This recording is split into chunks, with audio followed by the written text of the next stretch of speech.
If you've heard the term probate, probably one of your first reactions is, oh no, that is a bad thing. And I'm here to help share some information on probate. And is probate a bad thing? Is probate a good thing?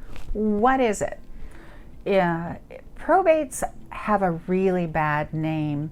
And I think that comes from people having heard in the news, probate's gone wrong.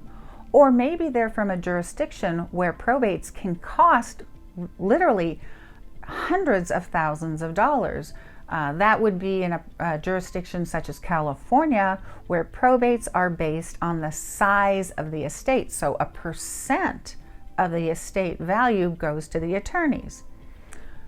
We're in Washington State. That's where I'm coming to you from, Washington State. So I want you to understand Washington State's probate. We're also licensed in Idaho at ELG Estate Planning, and Idaho is a very similar situation as Washington. In Washington and Idaho, you will not be paying hundreds of thousands of dollars for a probate.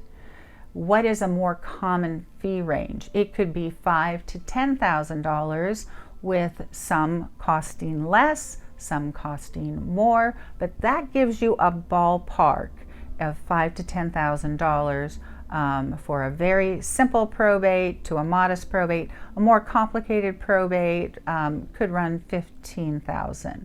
Whenever you're working with a lawyer, you should be expecting to be paying thousands of dollars. That's basically just the fee structure.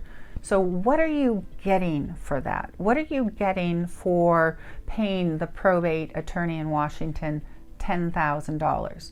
What you should expect to get is service where the will is carried out as it was intended. If you're the personal representative, you are getting guidance. Any creditors are paid. They're helping you distribute the estate assets.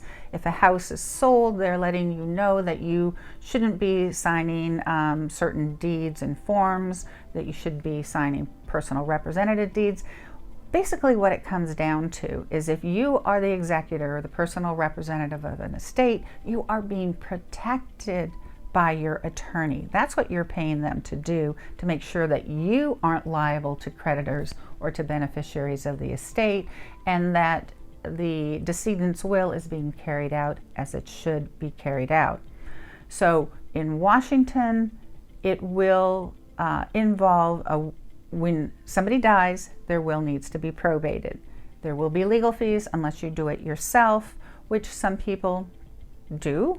Many people want the services of an attorney and then will need to pay for the services of an attorney. The benefits of that in particular are ensuring that trusts are properly funded if they're created by a will, or let's say it's a very simple will and there are no trusts, that everything goes where it should go, as it should go, and nobody is filing lawsuits or litigation claims, etc. That things are done as they should be. If it's a bigger estate with more money involved, such that the Washington estate tax is a consideration, we're making sure that trusts are being properly funded, that the credit exclusion amount is being used, and that will actually avoid the potential of paying hundreds of thousands of dollars to Washington for an estate tax. So when we're talking about probates, is probate a good thing? Is probate a bad thing? You know what? It all depends on your situation. Often in Washington, here at ELG Estate Planning, we do recommend wills with probates because we want to ensure that our clients are well served, that asset protection is in place, that taxes are being minimized, and we find that in Washington, where probates are not difficult, where they're not based on the size of the estate, it really is the preferred form for administering an estate.